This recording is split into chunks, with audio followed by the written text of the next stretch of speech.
A priori, vous êtes en train de vivre en tant qu'être humain depuis un certain nombre d'années.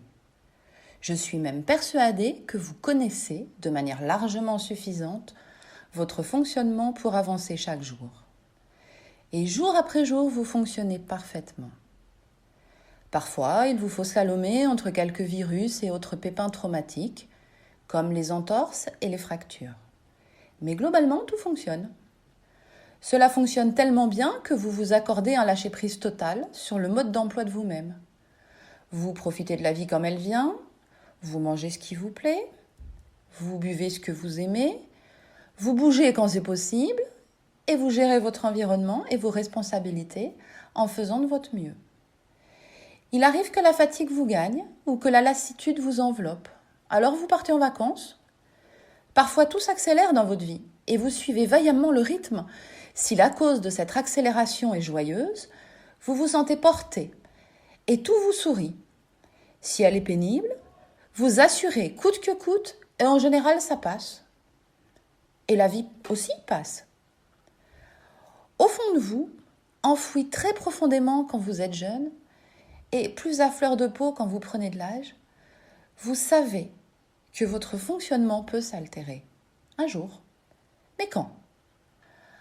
En fonction de votre sensibilité, de vos antécédents et de vos croyances innées ou acquises par vos recherches personnelles, vous gérez une activité physique, une alimentation particulière, des compléments alimentaires, un suivi par des professionnels de santé, des temps de méditation, un travail sur vous.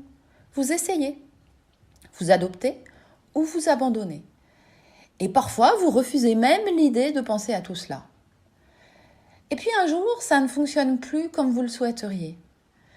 Fatigue chronique, inconfort corporel ou psychologique, douleurs diverses et variées, pathologies diagnostiquées ou non, sensation d'avoir vieilli.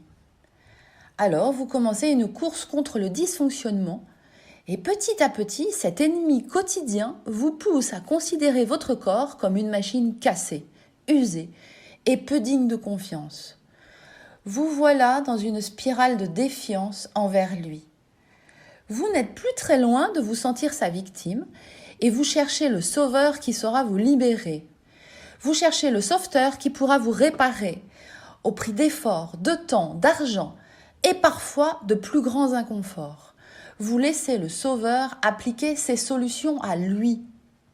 Vous livrez votre corps à tous les saints. Il ne vous appartient quasi plus, sauf pour vous rappeler qu'il est dysfonctionnel et que c'est désagréable à vivre. C'est bien souvent à ce stade que je vous rencontre. Je vous découvre bien souvent désabusé, sans grand espoir et résigné à ce que votre corps vous joue des sales tours. Vous espérez un peu de répit et un moment d'apaisement. Mais ce qui me frappe à chaque fois, c'est votre totale incompréhension de ce qui vous arrive. Ça n'a pas de sens. Pas de tête ni de queue. Vous souffrez, cette souffrance vous est tombée dessus et vous ne comprenez pas ce qui vous arrive. Alors, vous êtes quasi systématiquement dans une recherche de cause extérieure ou vous accusez l'âge. Parfois, vous allez même jusqu'à m'expliquer qu'avec vous, ça ne fonctionne jamais bien et que vous avez l'habitude d'avoir toujours un truc qui va de travers. L'inconfort et la douleur deviennent votre signature d'être. Alors j'essaye de vous expliquer que le corps est d'une logique implacable, que rien n'est là par hasard, qu'il y a un sens, un mode d'emploi. J'essaye de vous rassurer en vous parlant de résilience corporelle. Mais je ne veux pas que vous acceptiez de me croire sur parole. Je souhaite que vous appreniez, que vous assimiliez cette magie corporelle sous-tendue par une magnifique biomécanique, elle-même imprégnée de toute la vitalité donnée par le métabolisme et en équilibre délicat entre les pressions internes liées à son propre fonctionnement et à celui de votre psyché et les pressions externes inhérentes à votre environnement. Alors vous suivez courageusement mes formations, vous prenez des notes, vous retrouvez du sens, ce qui vous donne envie d'appliquer. J'aime vous voir retrouver de l'espoir et surtout reprendre votre pouvoir d'être humain en main. le pouvoir de sortir de l'impuissance liée à l'ignorance et sentir en vous le plaisir de devenir de plus en plus conscient de qui vous êtes. J'ai construit Corpore et âme pour vous permettre de vous rappeler. Vous rappelez que le corps n'a jamais été et ne sera jamais votre ennemi.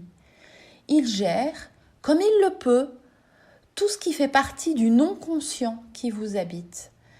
Il vous donne chaque jour le maximum de ses possibles sans que vous le sachiez. N'oubliez jamais que moins vous êtes conscient de qui vous êtes, plus votre corps est en difficulté. Pour faciliter votre compréhension, j'ai toujours cherché à modéliser les grandes voies de fonctionnement du corps. Ce qui m'importe et ce qui m'a toujours permis de vous aider, c'est de vous transmettre une logique corporelle qui pourrait soutenir le développement de votre conscience corporelle. Cette rationalisation limite volontairement tout décortiquage analytique dont les disciplines comme l'anatomie et la physiologie raffolent. Pardon pour les puristes.